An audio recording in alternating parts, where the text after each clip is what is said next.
সুপ্রিয় দর্শক, আপনাদের সাদর আমন্ত্রণ জানাচ্ছি বাংলাদেশ টেলিভিশনের মেধাভিত্তিক প্রতিযোগিতামূলক অনুষ্ঠান জাতীয় টেলিভিশন স্কুল কলেজ পর্যায়ের বিতর্ক প্রতিযোগিতা উপভোগ করার জন্য।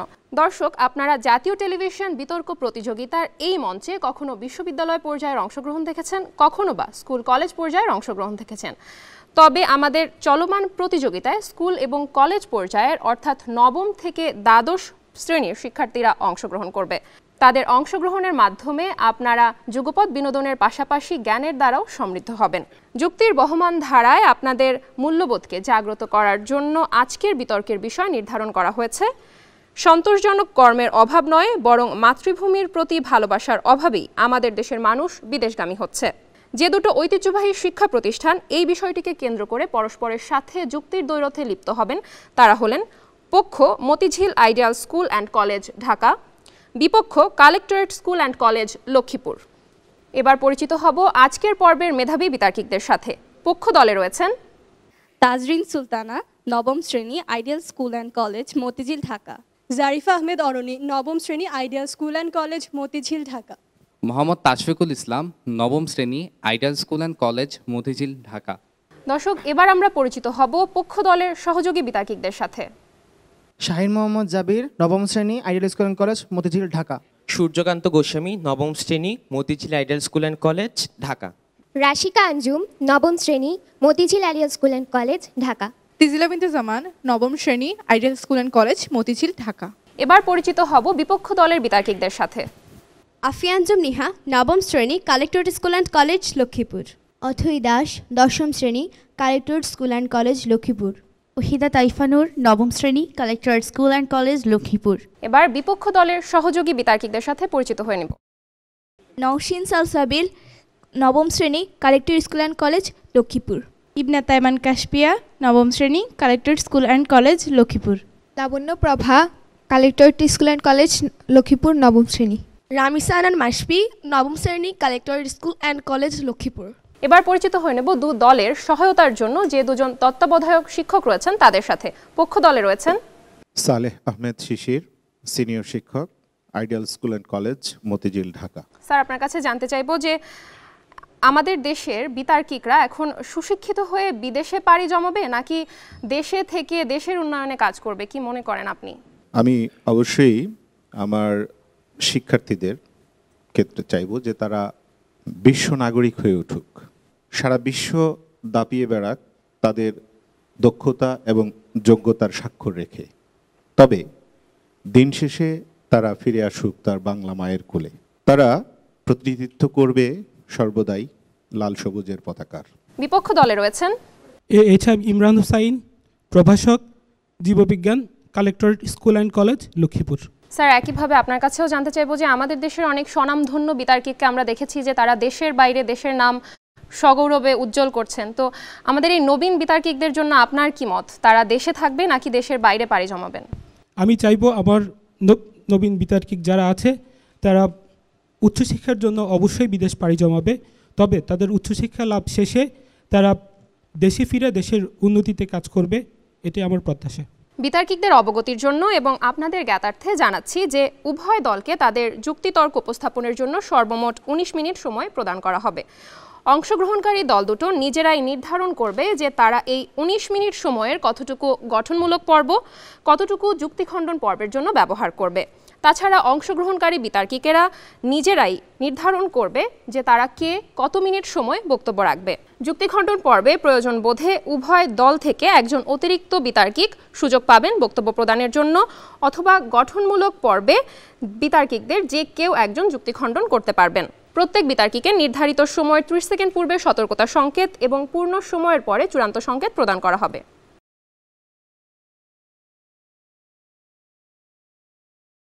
দর্শক মণ্ডলী, এখন আমরা পরিচিত হব আজকের প্রতিযোগিতার বিজ্ঞ বিচারক প্যানেলের সাথে, যাদের সুচিন্তিত প্রদেয় ব্যালটের দ্বারাই আজকের প্রতিযোগিতার জয় পরাজয় নিষ্পন্ন করা হবে। আমি প্রথমেই মঞ্চে আসন গ্রহণ করার জন্য অনুরোধ জানাচ্ছি জনাব রথীন্দ্রনাথ দত্ত, প্রাক্তন বিতার্কিক ও সাধারণ সম্পাদক, ঢাকা ইউনিভার্সিটি ডিবেটিং সোসাইটি এবং মুক্তিযুদ্ধ বিষয়ক মন্ত্রণালয়ের যুগ্ম সচিব।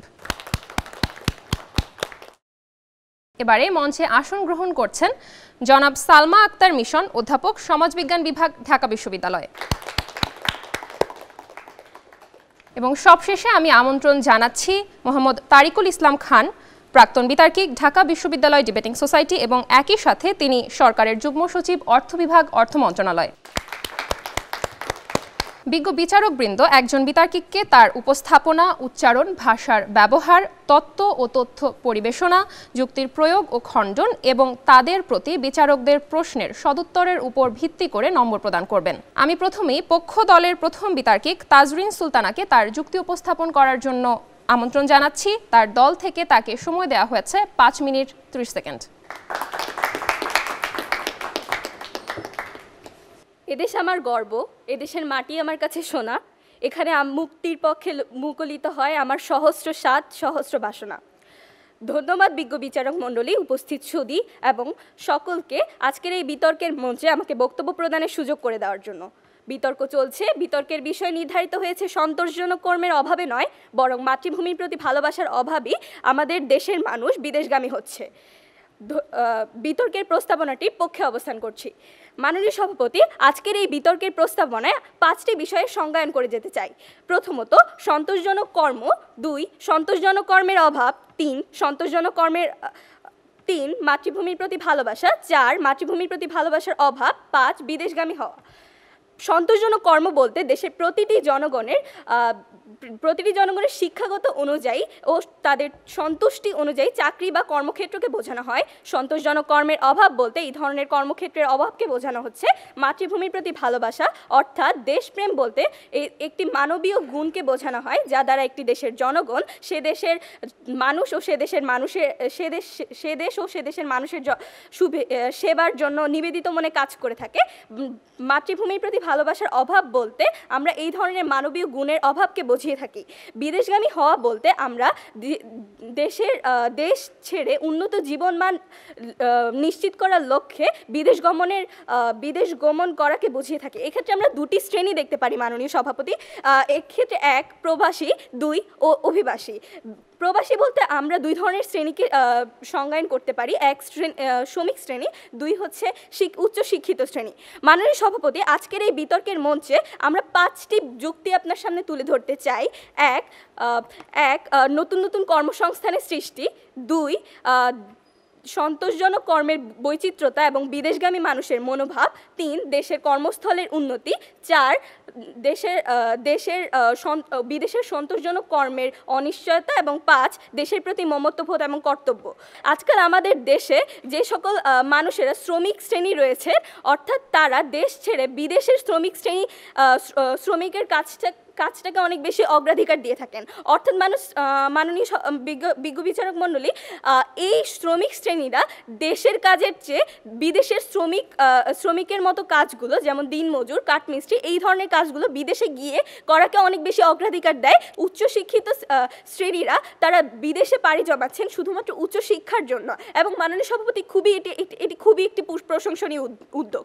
কিন্তু মাননীয় সভাপতি, দিন শেষে আর তারা দেশে ফিরে আসে না শুধুমাত্র একটি উন্নত জীবনমান এবং একটি সম্মানের চিন্তা করে তারা আর দেশে ফিরে আসছে না। এই ধরনের মন মানসিকতা তৈরি হচ্ছে যে দেশে থেকে হয়তো কিছু করা সম্ভব নয়। এক্ষেত্রে মাননীয় সভাপতি, বাংলাদেশের প্রেক্ষাপটটা আপনাকে একটু বর্ণনা করি। বাংলাদেশ একটি উন্নয়নশীল দেশ এবং উন্নয়নশীল দেশ হিসেবে বাংলাদেশের বিভিন্ন অবকাঠামোগত উন্নয়ন থেকে শুরু করে প্রত্যেকটি উন্নয়ন পর্যায়ে আপনাকে চিন্তা করতে হবে বাংলাদেশের প্রতিটি শ্রেণীকে আপনি কিভাবে কাজে লাগাতে পারছেন। এক্ষেত্রে দেখা যায় যে বাংলাদেশের প্রত্যেকটি শ্রেণীর মানুষ তার পড়ালেখা অনুযায়ী চাকরির সুযোগ কম, এবং এই ক্ষেত্রে তারা মনে করছে যে তাদের বিদেশে গিয়ে হয়তো সম্মানজনক একটা পেশা নিয়ে তারা সুস্থ জীবন যাপন করতে পারবে। কিন্তু মাননীয় সভাপতি, এখানে বিদেশগামী মানুষের মনোভাব এখানেই তৈরি হচ্ছে যে তারা মনে করছে দেশে থেকে কিছু করা সম্ভব নয়। এক্ষেত্রে একটি জরিপ দেখা যায় 2022 সালের 5 মার্চ দ্য ডেইলি স্টার একটি প্রতিবেদনে উঠে আসে বাংলাদেশের 17 থেকে 28 বছর বয়সী 240 জন তরুণের 35% মাননীয় সভাপতি বিদেশে যাওয়ার ইচ্ছা পোষণ করেন, 75% বিদেশ যাওয়ার ইচ্ছা পোষণ করেন, এবং এক্ষেত্রে তারা দেশের অবস্থানকে সম্মানজনক মনে করছেন না। অর্থাৎ এক্ষেত্রে আমরা যতদিন পর্যন্ত দেশের প্রতি একটি মাতৃভূমির প্রতি একটি মানবীয় গুণ তৈরি করতে পারছি না, ততদিন পর্যন্ত এই ধরনের কর্মসংস্থানের অভাবকে ঢালাওভাবে দোষ না দিয়ে দেশের মাতৃভূমির প্রতি সন্তোষজনক মনোভাব তৈরি করাই আমরা যুক্তিযুক্ত বলে মনে করছি। ধন্যবাদ মাননীয় সভাপতি, ধন্যবাদ সবাইকে।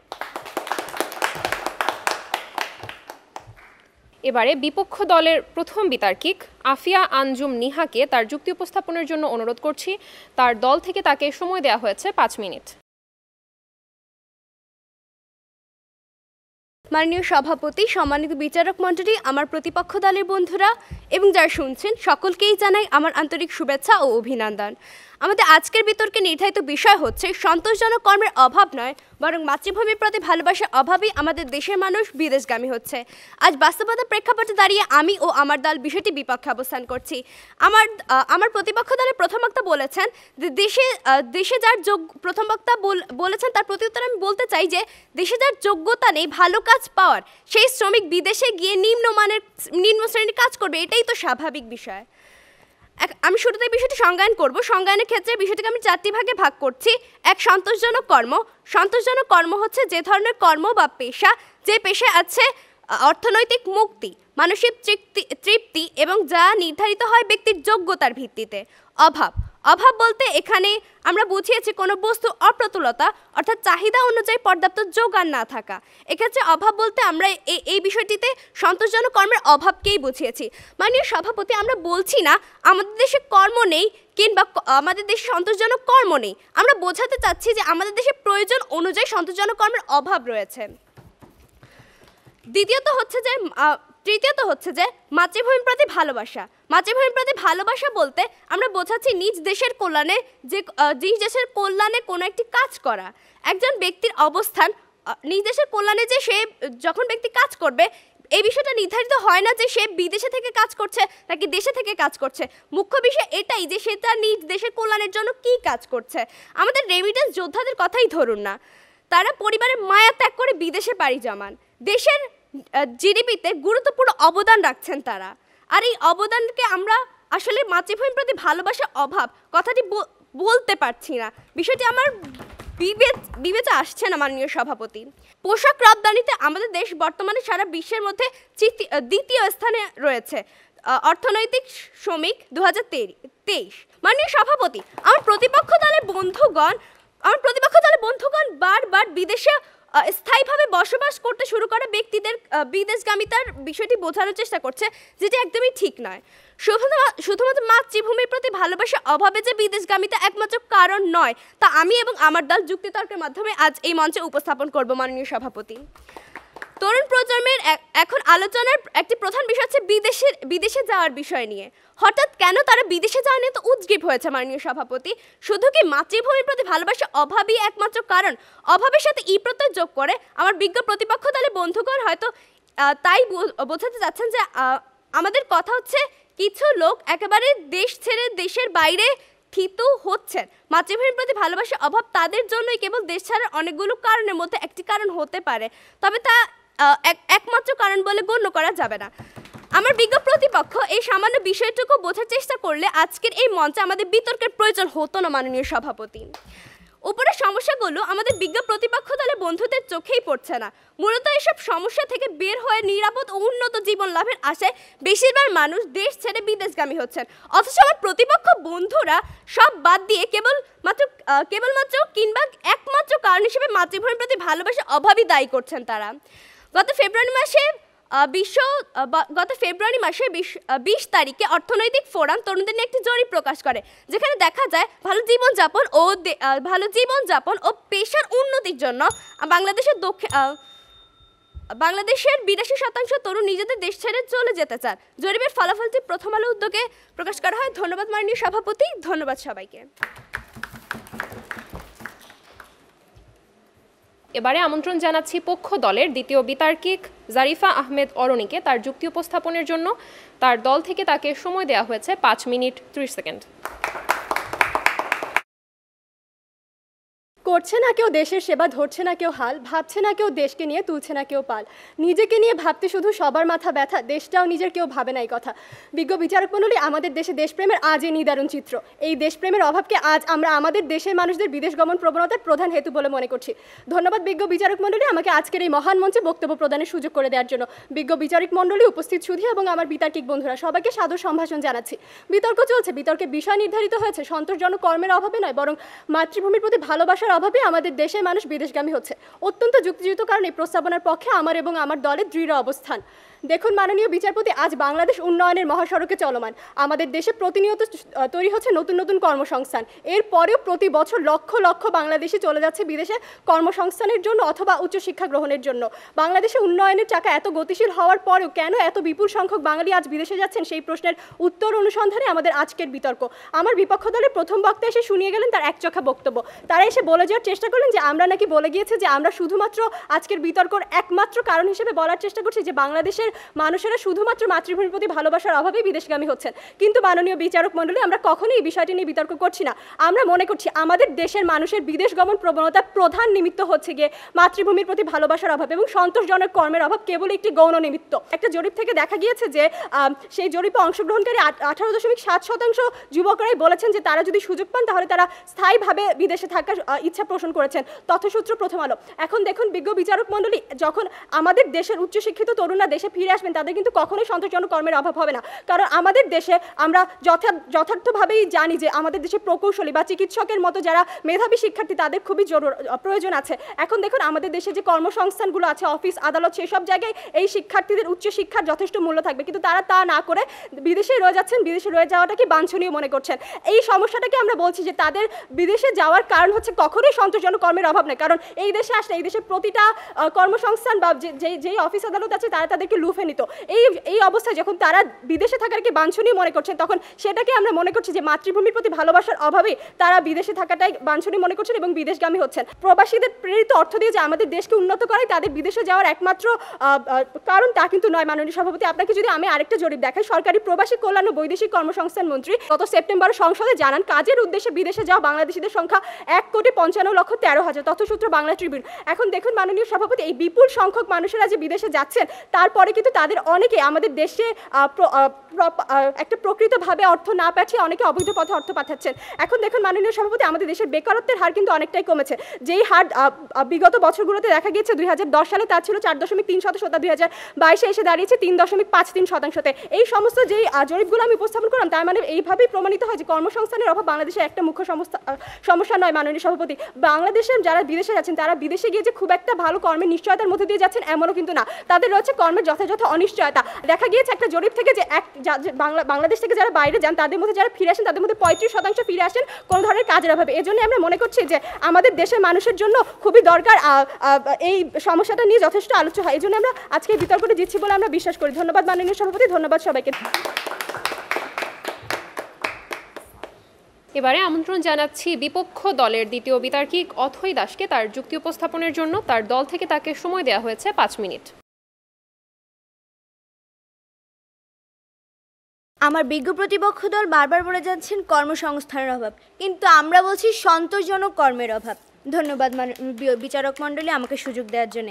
আজকে আমাদের বিতর্কের বিষয় সন্তোষজনক কর্মের অভাবেই নয়, বরং মাতৃভূমির প্রতি ভালোবাসার অভাবে আমাদের দেশের মানুষ বিদেশগামী হচ্ছে। অত্যন্ত যুক্তিসঙ্গত কারণে আমি এবং আমার দল বিষয়টি বিপক্ষে অবস্থান করছি। প্রবাসী কল্যাণ মন্ত্রণালয়ের তথ্য অনুযায়ী বিশ্বের 172টি দেশে কাজ নিয়ে যায় বাংলাদেশিরা। প্রতি বছর বাংলাদেশ থেকে 8 থেকে 10 লক্ষ শ্রমিক বিদেশে যায়। এদের বেশিরভাগই রয়েছে অদক্ষ শ্রমিক, যার একটি বড় অংশ রয়েছে সৌদি আরবে। এর কারণ দেশপ্রেম নয় মাননীয় বিচারক মণ্ডলী, সন্তোষজনক কর্মের অভাব, কর্মসংস্থানের অভাব। জনশক্তির কর্মসংস্থান ও প্রশিক্ষণ ব্যুরোর তথ্য থেকে জানা যায় গত নভেম্বরে 12 লাখের বেশি কর্মী বিদেশে গেছেন। এর কারণস্বরূপ বলা যেতে পারে কাজ না পেয়ে মাসের পর মাস বসে থাকা কিংবা কাজ পেলেও ঠিকমতো বেতন না পাওয়া। বিজ্ঞ বিচারক মণ্ডলী, সুর শুনে মনে হচ্ছে আমার প্রতিপক্ষ দলের বন্ধুরা আজকের বিতর্কে ঘুরে ফিরে এসে সকল বিদেশগামীদের বোঝাতে চাচ্ছেন যারা দেশের সকল স্থাবর অস্থাবর মায়া ত্যাগ করে কিংবা বিক্রি করে বিদেশে স্থায়ীভাবে থিত হচ্ছে। এদিন অনেকেই নানা কারণে নানা সমস্যায় পড়ে নিজেদের দেশের মায়াকে শক্ত করে বেঁধে রেখে বিদেশগামী হচ্ছেন। মাননীয় বিচারক মণ্ডলী, আমার বিজ্ঞ প্রতিপক্ষ মুক্তিযুদ্ধের সময় আমাদের দেশের অবস্থার কথা বলে গেলেন। মাননীয় বিচারক মণ্ডলী, আমার দাদারা ছিলেন 3 ভাই, যারা দুজনেই মহান মুক্তিযুদ্ধে শহীদ হয়েছিলেন। 1971 সালের স্বাধীনতার পর এক রাতে পাকিস্তানি দোসররা আমার দাদাসহ তার আরেক ভাইকে গুলি করে হত্যা করেন। আরেক ভাই প্রাকৃতিক ডাকে সাড়া দিতে বাইরে থাকায় কোনো রকমে তার প্রাণ বাঁচে, কিন্তু বাড়িতে আগুন দেওয়া সবাই বের হতে পারলেও আমার দাদার বৃদ্ধ মা আগুনে পুড়ে ছাই হয়ে যান। দাদার ছোট ভাই, যিনি মুক্তিযুদ্ধে দেশপ্রেমে উদ্বুদ্ধ হয়ে মহান মুক্তিযুদ্ধে অংশ নিয়ে দেশকে স্বাধীন করলেন, শেষ পর্যন্ত তিনিই কিনা তার সদ্য স্বাধীন করা ভূখণ্ডের মায়া ত্যাগ করে ভারতে চলে গেলেন। এই মানুষটা আজ নিরুপায় হয়ে দেশ ছেড়েছেন বলে আমরা কি বলতে পারি বিজ্ঞ প্রতিপক্ষ ওনার মধ্যে দেশপ্রেমের অভাব ছিল, আর দেশপ্রেমের অভাব ছিল বলেই তিনি বিদেশগামী হয়েছেন? এরকম অজস্র কারণ আছে মাননীয় বিচারক মণ্ডলী। অথচ আমার বিজ্ঞ প্রতিপক্ষ দলের বন্ধুরা শুধুমাত্র জন্মভূমির প্রতি ভালোবাসার অভাবকে বারবার আসামির কাঠগড়ায় দাঁড় করাচ্ছেন। কেন বন্ধুগণ? সদুত্তর দিয়ে যাবেন। বিজ্ঞ বিচারক মণ্ডলী, আমি এবং আমার দলের প্রথম বক্তা একবারের জন্যও বলিনি দেশপ্রেমের অভাব বিদেশগামিতার একমাত্র কারণ। এটার অনেকগুলো কারণের মধ্যে একমাত্র কারণ হতে পারে, তবে কোনোভাবে একমাত্র কারণ হতে পারে না। মাননীয় সভাপতি, বাংলাদেশ তথ্যানুসারে রেমিটেন্স উপার্জনে বাংলাদেশের অবস্থান রয়েছে অষ্টম। 2021 সালে প্রবাসীদের প্রেরিত রেমিটেন্স ছিল $21 বিলিয়ন, যা বর্তমানে দাঁড়িয়েছে $22 বিলিয়ন। কিন্তু আপনারা কিসের ভিত্তিতে বলছেন বিজ্ঞ প্রতিপক্ষ যে রেমিটেন্স কমছে? এসব মন গড়া ভুল তথ্য দিয়ে বিতর্ক যেতে যাবে না। প্রতি বছর প্রবাসীদের আয় থেকে প্রায় জিডিপি 4.6% যুক্ত হয় 6% যুক্ত হয়। তথ্যসূত্র ট্রান্সপারেন্সি ইন্টারন্যাশনাল বাংলাদেশ। আমার প্রতিপক্ষ বন্ধুরা আসলে কী চায় তাই তারা বুঝতে পারছে না। আমরা নিজ দেশে কোয়ালিটি সম্পন্ন ইঞ্জিনিয়ার তৈরি করতে পারছি না, আবার কেউ ইঞ্জিনিয়ারিং পড়তে বিদেশগামী হলে তাকে বলছি তার দেশপ্রেম নেই। বিষয়টি স্ববিরোধী হয়ে গেল না? উত্তর দিয়ে যেমন প্রতিপক্ষ, যদি তাই হতো তাহলে বিভিন্ন মেগা প্রকল্প যেমন পদ্মা সেতু, বঙ্গবন্ধু টানেল, রূপপুর পারমাণবিক বিদ্যুৎ কেন্দ্র বাস্তবায়নের বিদেশ থেকে ইঞ্জিনিয়ারিং আমদানি করা লাগতো না। ধন্যবাদ বিচারক মণ্ডলী, ধন্যবাদ সবাইকে।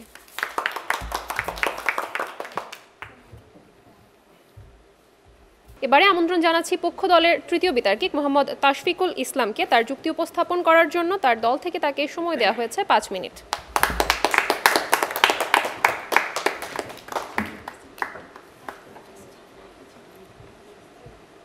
সবাই যদি একসাথে হয়ে ধরি দেশের হাল, চারিদিকেতে ছড়িয়ে যাবে উন্নতির জাল।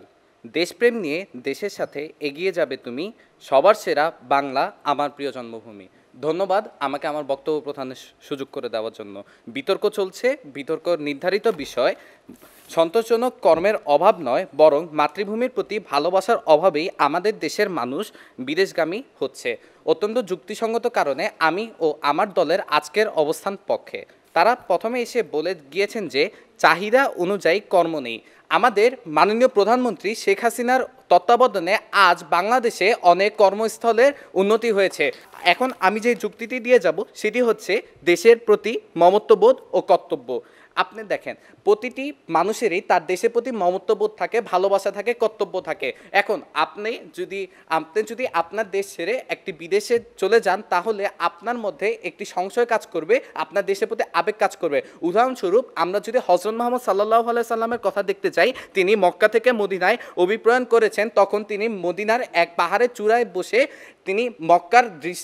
তিনি মক্কার এলাকা দেখে তার চোখ মলিন হয়ে গিয়েছিল, কারণ তিনি তার জন্মভূমিকে ছেড়ে চলে এসেছেন। এই সময় আপনি যখন আপনার জন্মভূমি ছেড়ে চলে যাচ্ছেন ওই সময়টাতে আপনার মধ্যে একটা আবেগ কাজ করছে, কিন্তু বর্তমানে যারা বাংলাদেশ থেকে বিদেশে চলে যাচ্ছে তাদের মনে ওই আবেগটা কাজ করছে না যে তারা আবার বিদেশে ফিরে আসবে। অর্থাৎ আজকে আমরা বলতে চাচ্ছি যে আপনি বিদেশে গিয়ে চলে ফিরে আসতেছেন দেশে, এটি নিয়ে আজকে বিতর্ক না। আপনি যে বিদেশে গিয়ে আপনি পার্মানেন্টলি আপনি যে বিদেশে রয়ে যেতেছেন এইটা আজকের আমাদের সংশয় মাননীয় স্পিকার। দ্বিতীয়ত আমরা মাইকেল মধুসূদন দত্তের কথা বলতে চাই। উনি বিদেশে গিয়েছিলেন ভালো কর্মের জন্য, ওনার লেখা যাতে মানুষজন পড়ে, কবিতা যাতে মানুষজন পড়ে, কিন্তু পরবর্তীতে উনি দেশে ফিরে আসার আকুতি জানিয়েছেন। কারণ কি? তার মধ্যে দেশপ্রেমের কথাটি ছিল। কিন্তু আজকে আমাদের যুব সমাজ যখন বিদেশে চলে যাচ্ছে তাদের মধ্যে ওই আকুতিটা থাকে না মাননীয় বিচারক যে সে আবার দেশে ফিরে আসবে। আপনি কি বলতে পারেন কয়জন শিক্ষার্থী যারা বিদেশে যাচ্ছে তারা বাংলাদেশে আবার ফিরে আসতেছে? বরং নয়, তারা যদি 10 বছর পর বাংলাদেশে একবার হলেও ফিরে আসে, তাদের আত্মীয় স্বজনের সাথে দেখা করার জন্য ফিরে আসে, কিন্তু তাদের দেশপ্রেমের যে কথাটি, সেই কথাটি তাদের থাকে না। মাইকেল মধুসূদন দত্ত বলেছেন, বহু দেশে দেখিয়াছি বহু নদ নদী, কিন্তু এই স্নেহের তৃষ্ণায় মিটে কার জলে।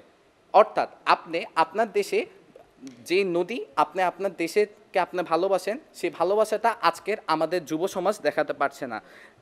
এখন আমি যদি বলতে চাই, কবি জীবনানন্দ দাশ বলেছেন, বাংলার মুখ আমি দেখিয়াছি, তাই আমি পৃথিবীর রূপ খুঁজিতে চাই না আর।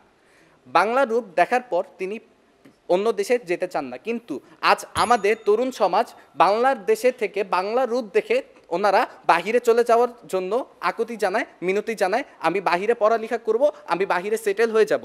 কিন্তু আজ যদি আপনি বলতে পারেন যে তারা বাংলাদেশের জন্য কাজ করছে, বরং এটি নয়, তারা বিদেশ থেকে বাংলাদেশে টাকা পাঠাচ্ছে, কিন্তু সেটিও অবৈধ পথে, সংখ্যাগরিষ্ঠ মানুষ অবৈধ পথে টাকা পাঠাচ্ছে, এবং তারা হচ্ছে অক্সফোর্ডের কথা বলে যায় যে তাদের বাবা মার একটি ইচ্ছা থাকে অক্সফোর্ডে পড়ার জন্য। কিন্তু আপনি কি আমাকে উত্তর দিতে পারেন যে কত % মানুষ অক্সফোর্ডে পড়তে পারছে, অথবা কত % মানুষ অক্সফোর্ডে পড়তেছে? এই বলে আমি আমার বক্তব্য শেষ করছি। ধন্যবাদ মাননীয় স্পিকার, ধন্যবাদ বিজ্ঞ প্রতিপক্ষ, এবং ধন্যবাদ সবাইকে।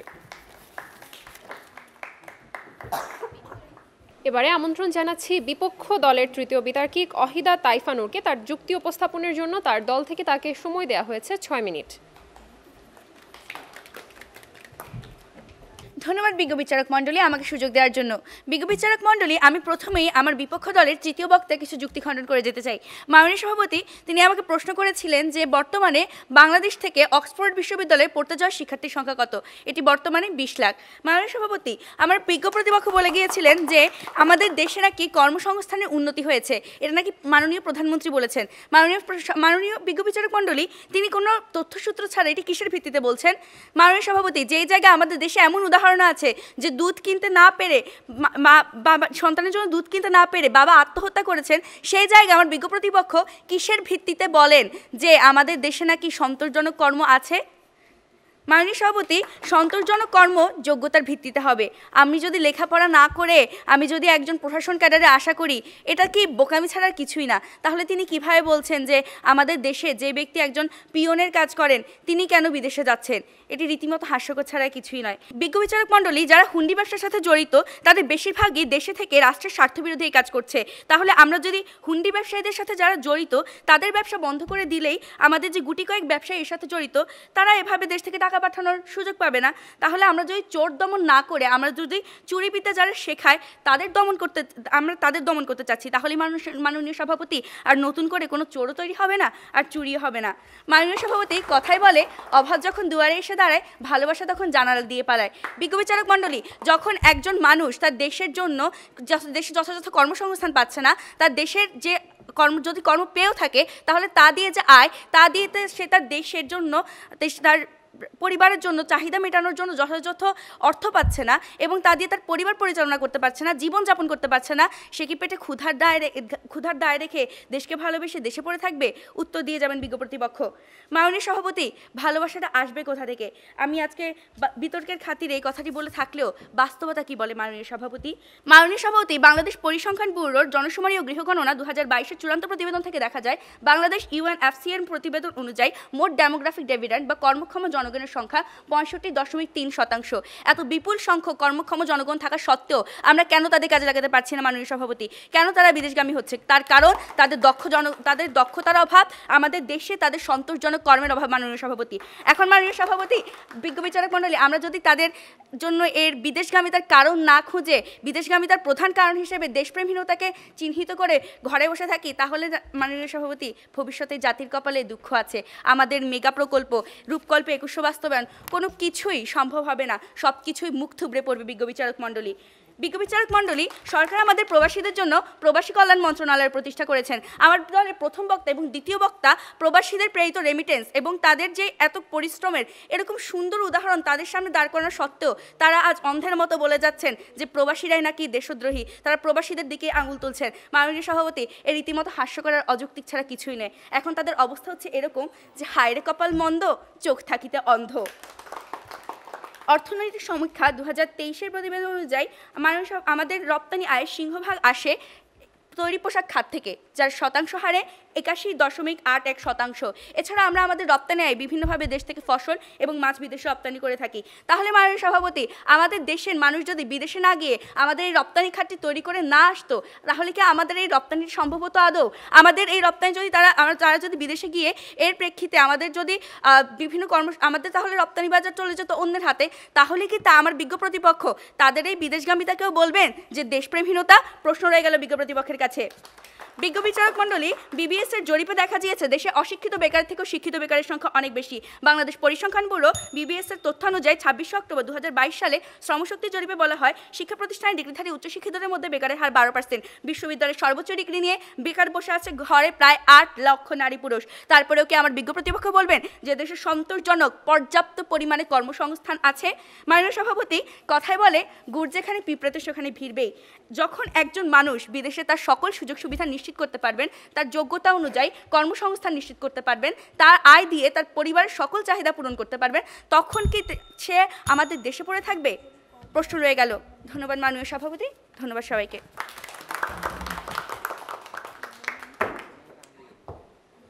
এরই সাথে শেষ হলো গঠনমূলক পর্বের বিতর্ক। এবার যুক্তি খণ্ডনের পালা। যুক্তি খণ্ডনের জন্য পক্ষ দল থেকে আসছেন শাহির মোহাম্মদ জাবির। তার দল থেকে তাকে সময় দেওয়া হয়েছে 3 মিনিট।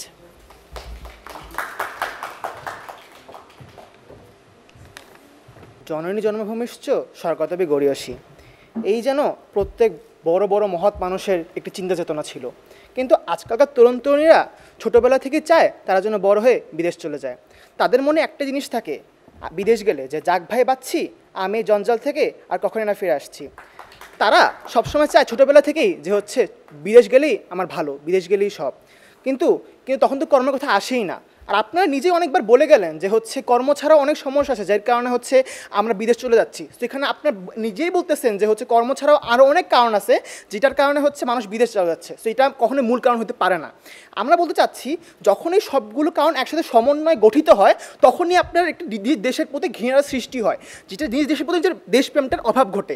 আমরা কখনোই বলতেছি না যে হচ্ছে কর্মের অভাব নাই বা কর্মের এরকম অভাবটা মানে হচ্ছে আগে থেকে অনেক কম আছে। আমাদের হচ্ছে কথাটাই এটাই যে ধীরে ধীরে বাড়ছে, ওটা অনেকেই আছে। যখন আমরা দেখেছি মোহাম্মদ জাফর ইকবাল সাহেব, উনি হচ্ছে বিদেশে অনেক বড় বড় ইউনিভার্সিটিতে চাকরি করেছে। উনি হচ্ছে বিদেশে গিয়ে অনেক বড় বড় জায়গায় চাকরি করতে পারতো, কিন্তু উনি দেশে এসে দেশের কল্যাণে কাজ করেছে। উনি কিন্তু দেশেই ফিরে আসছে, কিন্তু ওনার প্রতি দেশপ্রেমে কেন ফিরে আসছে? ওনার যদি দেশপ্রেম না থাকতো উনি কখনোই ফিরে আসতো না।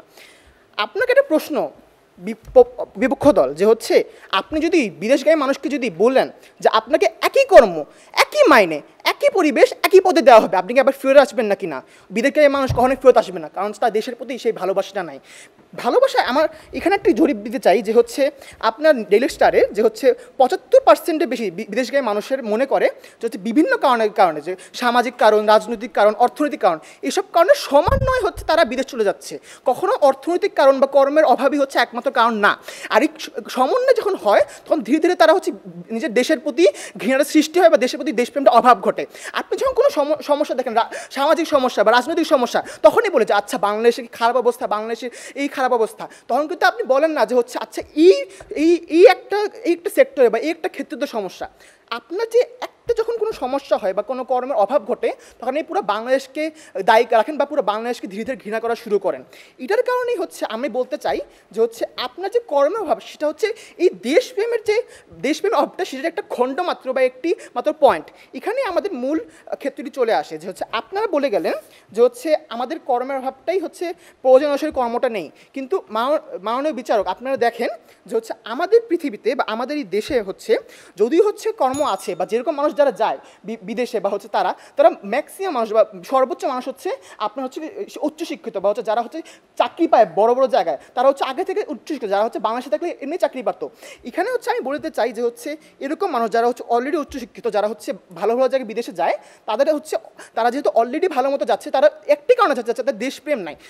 এরকম না যে তাদের হচ্ছে কর্ম নাই বা এরকম না, তারা অলরেডি স্কিল, কারণ হচ্ছে বিদেশ যখন পাঠায় তখন তাদের হচ্ছে স্কিল বা হচ্ছে তাদের দক্ষতা দেখে হচ্ছে পাঠায়। এরকম পাণ্ডিত্যপূর্ণ দক্ষতা পাঠানোর পরে হচ্ছে আমাদের এই কথাটা আসে।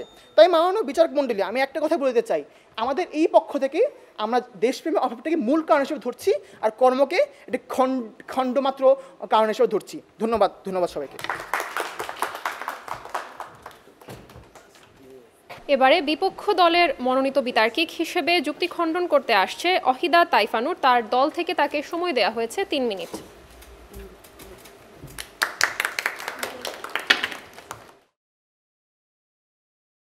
ধন্যবাদ বিজ্ঞ বিচারক মণ্ডলী আমাকে আবার সুযোগ প্রদানের জন্য। বিজ্ঞ বিচারক মণ্ডলী, আমার প্রতিপক্ষকে আসলে আমাদের সাথে বিতর্ক করতে এসেছেন না গল্প করতে এসেছেন আমি আসলে সত্যিই বুঝতে পারছি না। তাদের কথায় আসলে আমি কোনো যুক্তিই খুঁজে পাচ্ছি না। বিজ্ঞ বিচারক মণ্ডলী উনি আবারও ভুল তথ্যসূত্র ছাড়াই ভুল একটা তথ্য দিয়ে গেলেন যে আমাদের দেশের বেশিরভাগ উচ্চশিক্ষিত নাকি বিদেশগামী হচ্ছেন। বিজ্ঞ বিচারক মণ্ডলী, আমি আপনাকে বলে যেতে চাই যে আমাদের দেশের বেশিরভাগ বিদেশগামী কিন্তু এখন গরিব, যারা দেশে কর্মসংস্থানের নিশ্চয়তা পাচ্ছে না, কর্মসৃষ্টি করতে পারছে না, তারাই কিন্তু আজ বিদেশগামী হচ্ছে। বিজ্ঞ বিচারক মণ্ডলী, তারা কি আসলেই তাদের বিতর্কের বিষয় কি সেটির ব্যাপারে নিশ্চিত? তারা অভাব এই কথাটি দ্বারা কি বোঝাতে হয় আমার মনে হয় তারা আসলে সেটাই বুঝতে পারেনি। এই জন্যই তারা প্রত্যয় দ্বারা আসলে কি বোঝায় সেটা নিয়ে তারা বিতর্কই করতে পারছেন না। এর রীতিমতো আসলেই হাস্যকর। বিজ্ঞ বিচারক মণ্ডলী তারা বলে গেলেন যে আমাদের দেশে যখন বিদেশ থেকে একজন ব্যক্তি ফিরে আসে তখন তাদেরকে আমরা যথাযথ কর্মসংস্থান দিতে পারি। কেন? আমরা এর অসংখ্য উদাহরণ আমাদের কাছে দৃশ্যমান, যারা বিদেশ থেকে যেসব দেশপ্রেমিক উচ্চশিক্ষিত হয়ে আমাদের দেশে ফিরে এসেছেন কিন্তু সন্তোষজনক কর্ম না পেয়ে তারা আমাদের দেশ সেবা করতে পারেনি। উদাহরণ হিসাবে আমি ডাক্তার সাজিদ আলী হাওলাদারের কথা বলে যাচ্ছি, যিনি ম্যাগের নতুন প্রজাতি আবিষ্কারের জন্য বিশ্বের সর্বকনিষ্ঠ বিজ্ঞানীর খেতাব পেয়েছেন। যে আবিষ্কারের ছিল 150 বছর বিরতির পর ফিনল্যান্ডের হেলসিঙ্কি ইউনিভার্সিটি থেকে লেখাপড়ার পিএইচডি শেষে তিনি যখন দেশে ফিরে যোগ্যতা অনুযায়ী নিজ বিশ্ববিদ্যালয়ে চাকরির জন্য আবেদন করেন তখন তাকে বাদ দেওয়া হয়। কেন? তার মধ্যে তো কোনো দেশপ্রেমহীনতা ছিল না, তার মধ্যে তো তার মাতৃভূমির প্রতি ভালোবাসার কোনো অভাব ছিল না, তার মধ্যে ঘুষ নিয়ে চাকরি করার মানসিকতার অভাব ছিল, তার মধ্যে ছিল শিক্ষকদের তৈলমর্দনের স্বভাব। তাহলে বিজ্ঞ বিচারক মণ্ডলী, আমার প্রতিপক্ষ কীভাবে বলছেন যে একজন মানুষ দেশে ফিরে তার সন্তোষজনক কর্মসৃষ্টি করতে পারেন? বিজ্ঞ বিচারক মণ্ডলী, আমার প্রতিপক্ষ বলে গিয়েছিলেন যে আমাদের দেশের মানুষের নাকি কোনো কর্মের নাকি কোনো সমস্যাই নেই, এখানে নাকি আমাদের দেশের মানুষ সকল ক্ষেত্রেই কর্ম পাচ্ছেন। আমরা নাকি এমন একটি সেক্টর দেখিয়ে যেতে পারিনি যেখানে মানুষের জন্য কোনো সন্তোষজনক কর্ম নেই। আমরা এতগুলো সেক্টর দেখানোর পরেও যদি তারা বলে যান যে আমাদের দেশের জন্য কোনো কর্ম নেই, রীতিমতোই হাস্যকর। বিজ্ঞ বিচারক মণ্ডলী, আমাদের দেশে তারা যদি এমনই করেন তাহলে আমরা একটা কাজ করি যে আমাদের দেশের চারপাশে একটা চীনের মহাপ্রাচীর তৈরি করে দিই, আমাদের বাংলাদেশটাই বিশ্বভ্রমণ, এখান থেকে আমরা কোথাও যাবও না আসবও না। আমাদের বর্তমান পাঠ্য বই দেশপ্রেম উদ্বুদ্ধকরণে নানা উপকরণ দিয়ে সাজানো, এত কিছু দিয়ে তাদের মাঝে দেশপ্রেম তৈরি করতে না পারি তাহলে এর পেছনে কারণ খুঁজে সমাধান করা জরুরি। বিজ্ঞ বিচারক মণ্ডলী, তাই আসুন আমরা তর্ক না করে দেশের সর্বার্থে কাঁধে কাঁধ মিলিয়ে দুর্নীতি প্রতিরোধ করি, কারিগরি শিক্ষার প্রসার বাড়িয়ে দক্ষ জনশক্তি তৈরি করি, কর্মক্ষেত্রে সন্তোষজনক করতে সুন্দর কর্মপরিবেশ তৈরি করি, যুগোপযোগী বেতন কাঠামো ঠিক করি, তাহলেই নতুন প্রজন্ম হবে বিদেশমুখ আর মাতৃভূমির প্রতি ভালোবাসার মতো ঠুনকো বিষয় তখন আর এত গুরুত্ব পাবে না। ধন্যবাদ বিজ্ঞ বিচারক মণ্ডলী, ধন্যবাদ সবাইকে।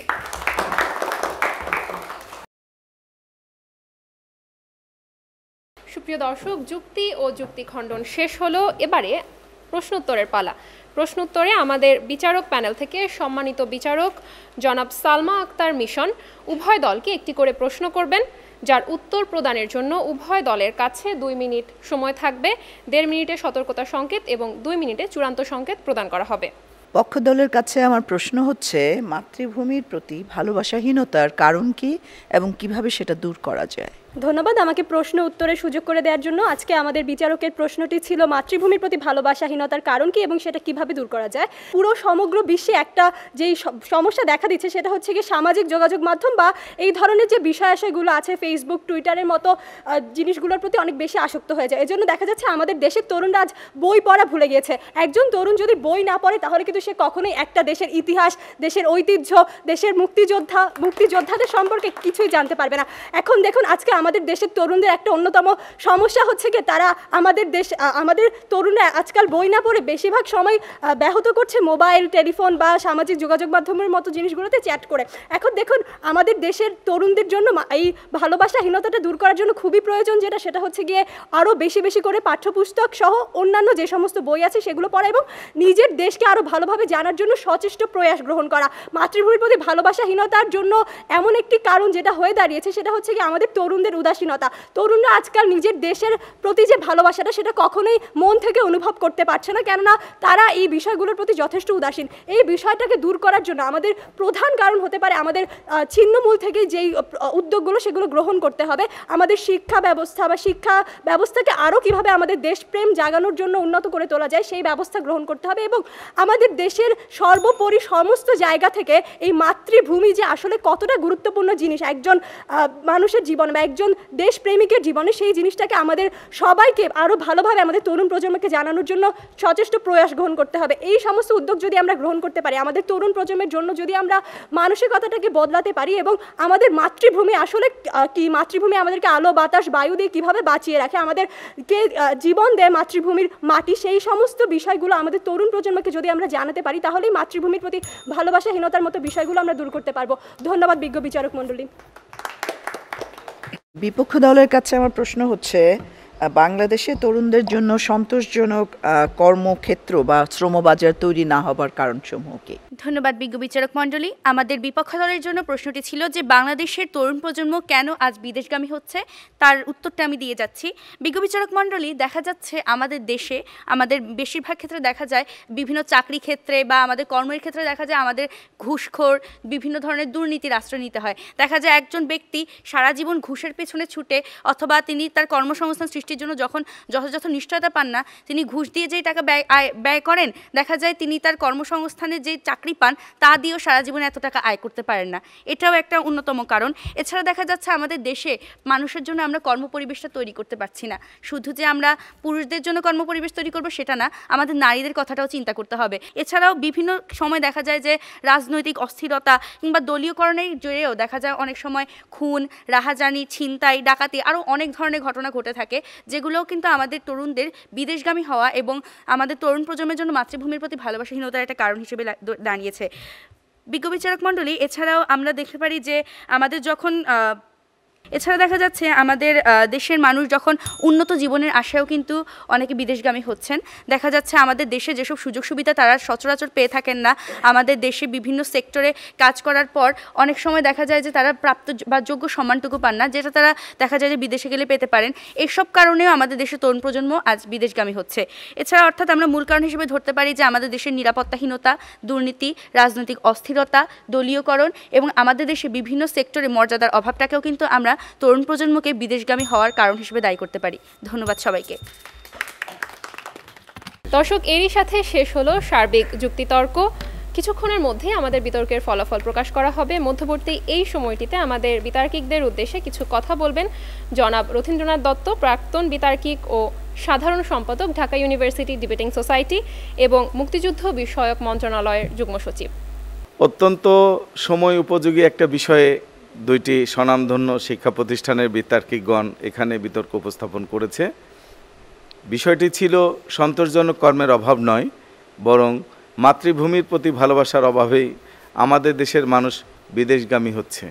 আমাদের মতো উন্নয়নশীল সব দেশ থেকেই লক্ষ লক্ষ জনগোষ্ঠী প্রবাসে যাচ্ছে, বিভিন্ন কর্মে তারা লিপ্ত হচ্ছে। আমাদের দেশ থেকে অদক্ষ লোক বেশি যাচ্ছে, অন্যান্য দেশ থেকে দক্ষ লোক বেশি যাচ্ছে, তারা বেতন বেশি পাচ্ছে। আমাদের যেমন বলা হয়েছে প্রায় 1 কোটি প্রবাসে জীবনযাপন করে, 1 কোটি লোক বাংলাদেশে আসলে আমরা কর্মসংস্থান দিতে পারবো না। সেটাকে আমার যুক্তি দিয়ে বলতে হবে যে কেন এই লোকগুলোকে আমরা বিদেশে পাঠাবো, আবার শিখে আমরা আনবো। এই শিখে আনার ক্ষেত্রে আমরা দেখেছি যারা অনেক শিক্ষায় শিক্ষিত হয়ে, ডক্টর জাফর ইকবালের কথা বলা হয়েছে, এরকম আরও অনেক শিক্ষক রয়েছেন, বিজ্ঞানী রয়েছেন যারা দেশে এসে চর্চা করছেন ভালো প্রতিষ্ঠানে, তাদের লিপ্ত হয়ে আমাদেরকে অনেক বেশি রেজাল্ট উপস্থাপন করছেন। আমাদের আবার একটা মেধাবী শিক্ষার্থী গ্রুপ বিদেশে উচ্চ শিক্ষার জন্য যাচ্ছে, তাদের মধ্যে আবার ব্যাপক সংখ্যায় কিন্তু ফিরেও আসছে। সবাই যে চলে যাচ্ছে তা নয়, এই চাল ডালের কথাও বলা যেতে পারে। এমনভাবে করেছে এখন হাজার হাজার তাদের কাছে অ্যাপ্লিকেশন আসছে, তারা তাদের কর্মসংস্থান করছে, মানুষের দোরগোড়ায় জিনিসপত্র পৌঁছে দিচ্ছে। আবার এই একটি গ্রুপ রয়েছে আমাদের দেশ থেকে যারা শুধু শ্রমিক হিসাবে যাচ্ছে। এই শ্রমিক হিসাবে যারা যাচ্ছে তারা যাচ্ছে আসলে অধিকতর মাত্রায় মূল্যায়নের জন্য, মজুরির জন্য। আমাদের দেশে একজন শ্রমিক কাজ করলে হয়তো 10 বা 12 হাজার টাকা পায়, আবার আমেরিকায় যদি একজন শ্রমিক যেতে পারে সে 1 লক্ষ টাকা পাচ্ছে। কিন্তু খাবার খরচ পৃথিবীর সব দেশে প্রায় সমান। তার সঞ্চয় অনেক বেশি হতে পারে, দেশে অনেক টাকা পাঠাতে পারে, ঘর দুয়ার জায়গা জমির পরিমাণ উন্নত হতে পারে, উন্নত জীবনের জন্য যাচ্ছে। আমি মনে করি উভয় দল তাদের নিজেদের যুক্তির নিরিখে বক্তব্য উপস্থাপন করেছে। চেষ্টা করলে কেবল তারা শিশু, আরও ভালো ভবিষ্যতে তারা করতে পারবে। তাদের প্রতি এই শুভেচ্ছা থাকলো। চর্চা করলে আরও ভালো বিতর্ক নিয়ে সামনের দিন তাদের সাথে আমাদের দেখা হবে। এবার আমাদের অনুষ্ঠানের সবচেয়ে কাঙ্ক্ষিত এবং গুরুত্বপূর্ণ মুহূর্ত। আমাদের সম্মানিত বিচারক বৃন্দ ইতোমধ্যে তাদের গুরুত্বপূর্ণ রায় প্রদান করেছেন। সংখ্যাগরিষ্ঠ ব্যালট অর্থাৎ 3টি ব্যালটের মধ্যে 2টি ব্যালট যেই দল লাভ করবে সেই দলকেই বিজয়ী ঘোষণা করা হবে এবং শ্রেষ্ঠ বিতার্কিক নির্বাচনের ক্ষেত্রেও একই পন্থা অনুসরণ করা হবে। আমি এখন ব্যালটগুলো সংগ্রহ করে নিচ্ছি।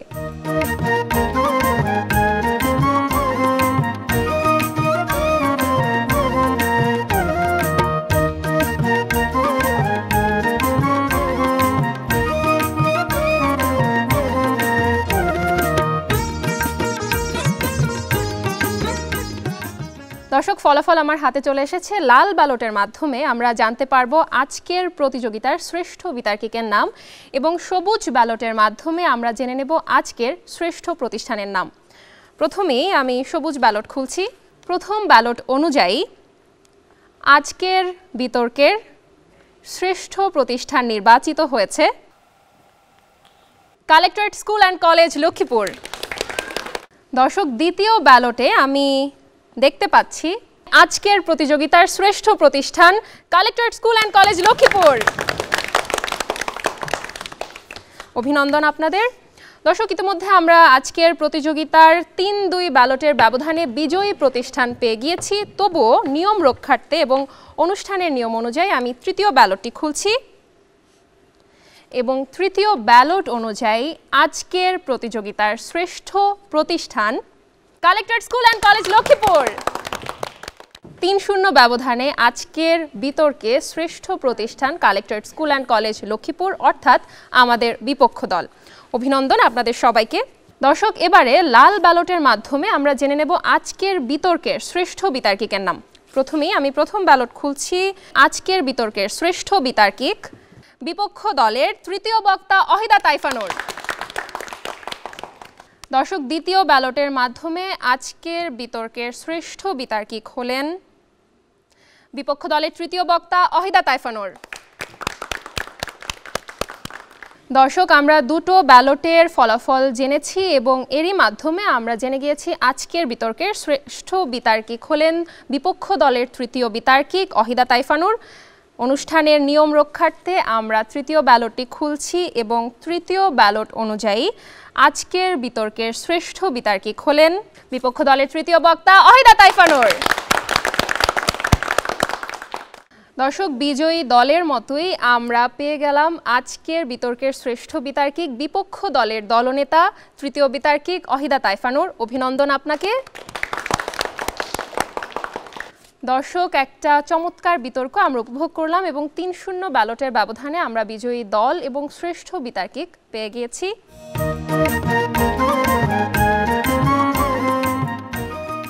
দর্শক, এরই সাথে ইতি টানছি আমাদের আজকের পর্বের।